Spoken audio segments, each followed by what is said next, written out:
what do you think? I guess we're gonna find out if we're cut out for this right away. I guess we are. That thing right there. We don't actually run that thing right there. Put in, and then the takeout is across that bridge and straight on till morning. Ready, Mark? Yeah. All right, so we're all looking at this banger of a first rapid, and Jesse, the instructor, sees we're a little nervous and says, all right, why don't I show you all the line? So here's his line through this first rapid, which takes you under the bridge, kicking off the Teter Creek run.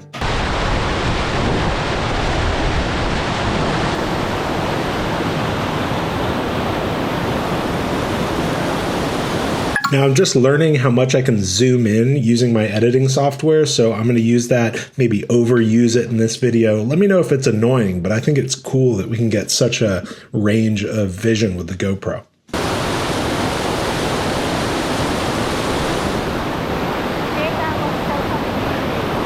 All right, no whammies. Yeah, he did make that seem pretty easy. Let's see if I can replicate. Spoiler, I can't.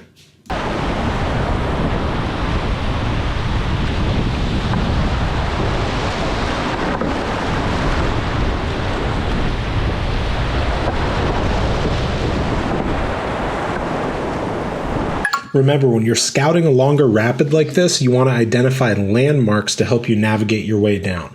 I see these little sticks poking out of the water. I need those on my left, and there's more sticks poking out of the water downstream, which I also need on my left.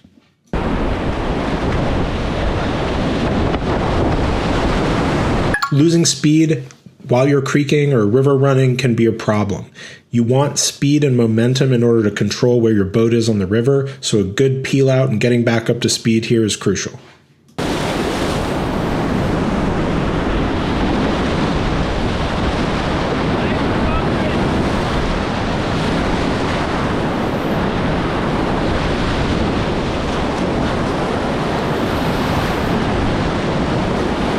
There's more lateral movement around this rock than I expect, which sets me up for a bad position against the hole downstream.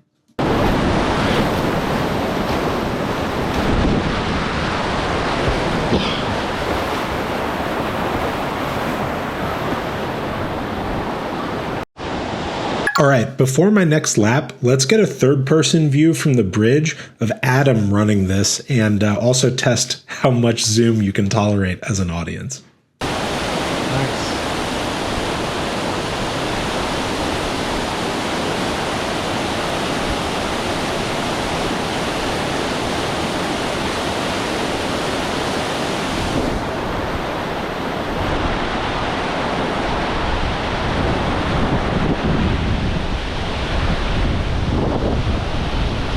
See how he sets up and does that inside turn? We practice that a lot in class. Stroke work, everyone.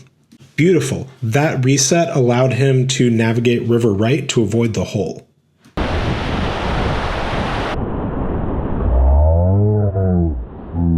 Dude!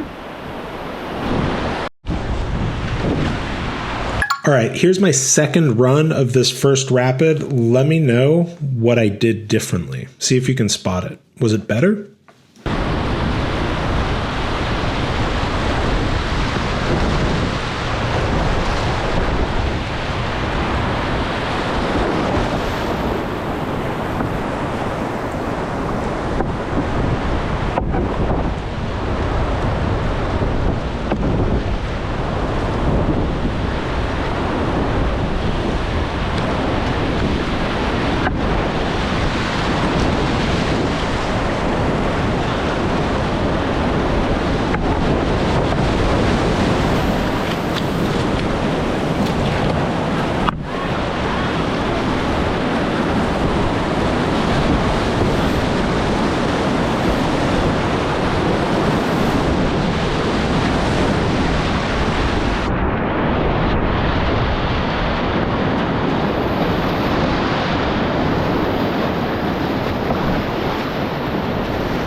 All right, I think the drop was a little bit better, but my recovery back into current was not as good. Then again, I teed myself up a little bit better for the hole this time, not because I got around the rock more efficiently, but because I charged river right to be able to boof it. All right, so as we watch Adam's second run here, we're going to talk a little bit about where we are. Nestorville, West Virginia. It's like a 3.5 hour drive from DC. Basically, you just show up. The bridge is right where the first rapid is. You just walk upstream. You'll see a little red house on your left. Put in on your right, run the rapid.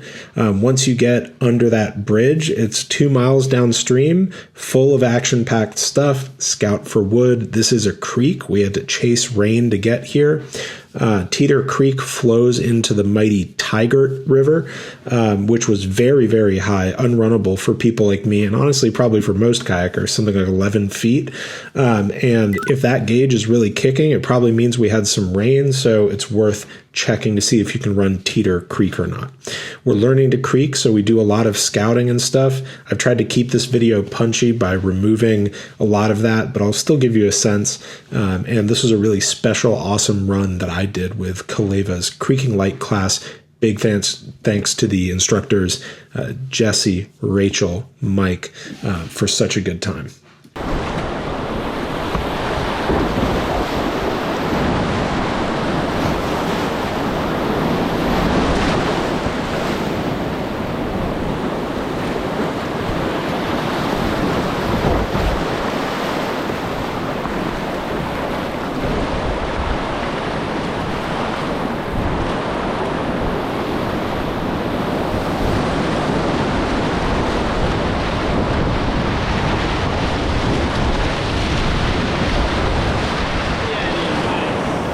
That was fun.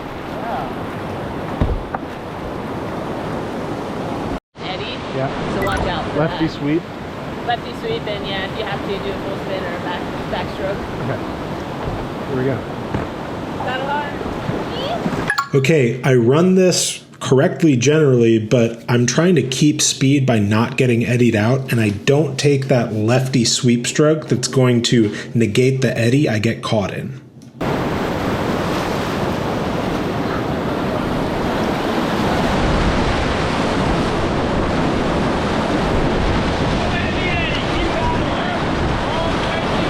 Okay, so I recovered fine, but you can see how some more speed would have been useful if I wanted to rip a better boof and get over that last hole.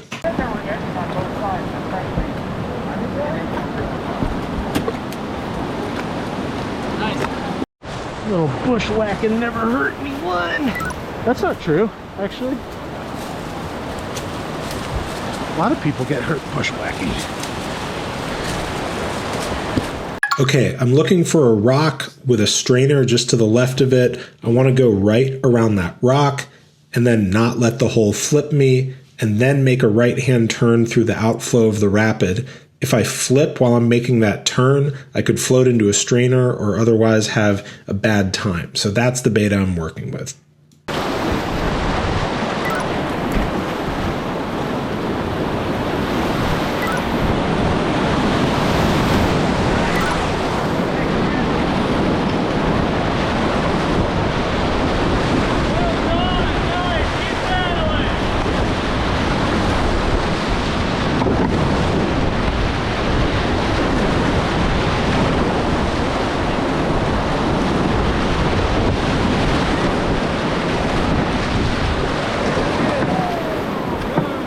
That was so much fun. All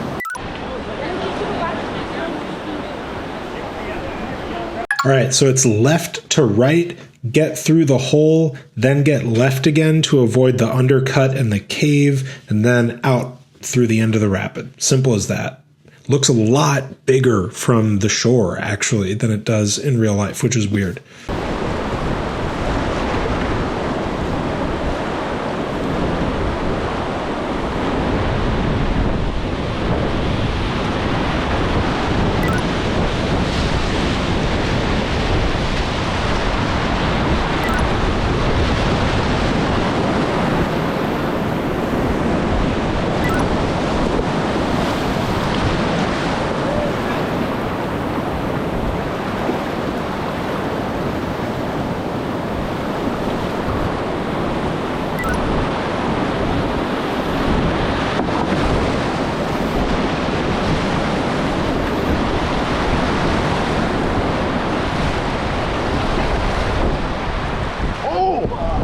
Damn. That was pretty fun. It looked nothing like it did from up there. If you see water going under a rock, not piling off of it, avoid as much as you can, because you could get sucked under that rock and you might not be big enough to make it out the outflow of whatever's creating that undercut.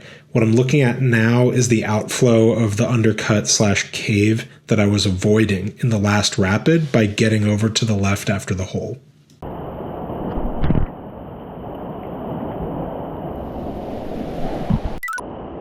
Is he a sneaky snake? Can you tell? When you're running creeks, you're going to do a lot of getting in and out of your boat, scrambling, climbing, hiking. So be prepared for that energy expenditure along with your boating. And also remember, scouting in these places represents a hazard on its own. Be mindful of who's around you, risks to falling in the water, all of that stuff. Because if you fall in, it's a real safety moment for everyone involved. All right, the line for the next rapid is to find the slots you want to hit, make sure your boat angle is right, and keep a paddle in the water because flipping here would suck.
Okay, this last rapid is the one that really gave me the heebie-jeebies, mainly because there's a big wave blocking your view like a horizon line, and then on the left you have a big rock slide, cheese grater if you flip over, 2 inches of water going over it, which is creating these big diagonal reactionaries on the right who want to flip you. I'm just trying to stay right, avoid the massive rock on my left and the slide and all of that, and more or less just stay upright, funneling towards the exit.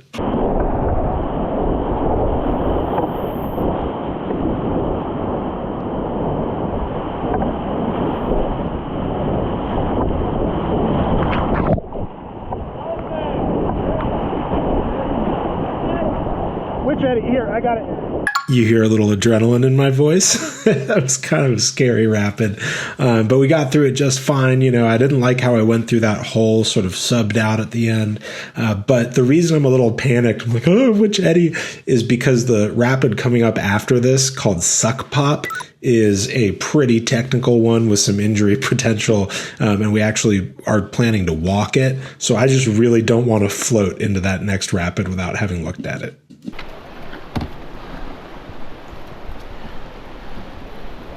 Okay, I've sped up the portage of Suck Pop here, but I wanted to show you how much work is involved getting out of your boat, dragging it, climbing. Make sure that you're prepared to do more of this than you expect to. Sometimes you can get stuck doing a lot of portaging. Bring enough food and water, maintain 3 points of contact with the rock, all that good stuff.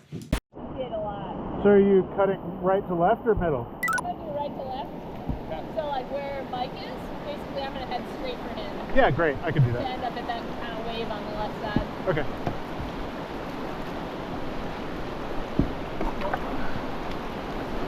Okay, Chris. Sure.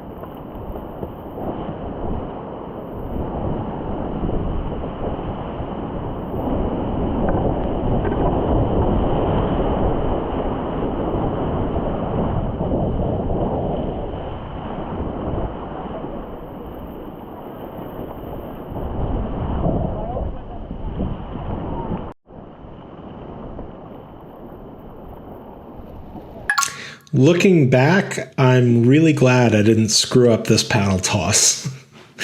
Jeez. Adam, you want to go ahead? I'll give you some space.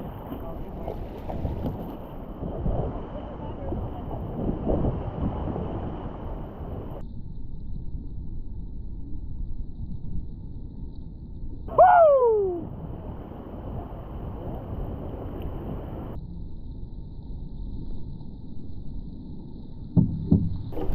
Whoops. Not as good as yours, bro.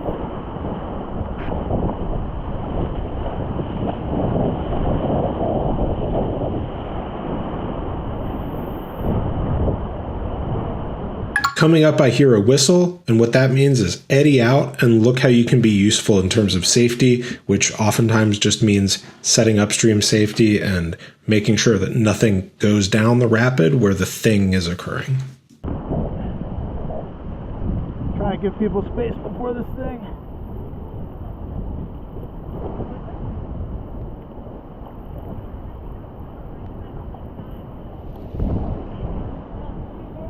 Whistle.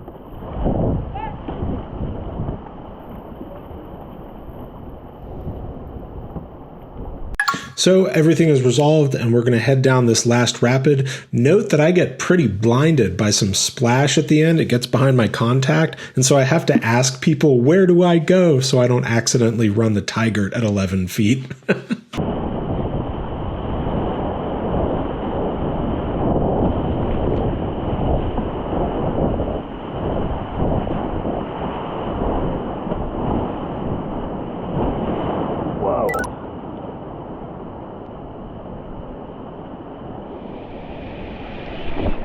Hey, can you tell me where to go? I can't see. My contacts are fucked up. Right or left?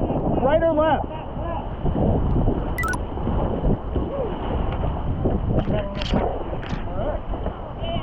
Okay, to recap, this was Teter Creek in West Virginia, a 2-mile creek that gave us our first, I think, more vigorous taste of creeking. There were some bigger holes, some bigger moves, some bigger hazards, and definitely a lot more walking around and scouting. So this was an incredible day. It's gorgeous, gorgeous water. And apparently this run is in a lot in the winter. We talked to some boaters who lived in the area, and they said that it runs probably once a week in the winter. So if you really want to go get it and you don't mind the cold, head on down. The other thing is that this area has plenty of other runs in it, so you could go hoping to run the Tygart and check out these creeks. Although remember, when these creeks are in, there's a chance that the Tygart's going to be super, super high, but there's plenty of other stuff in the area, so I'll drop information in the description about how to find this place and what other runs are around. Thanks for watching as always. I hope you had a good time, and thanks to Calleva's River School for facilitating such an awesome day.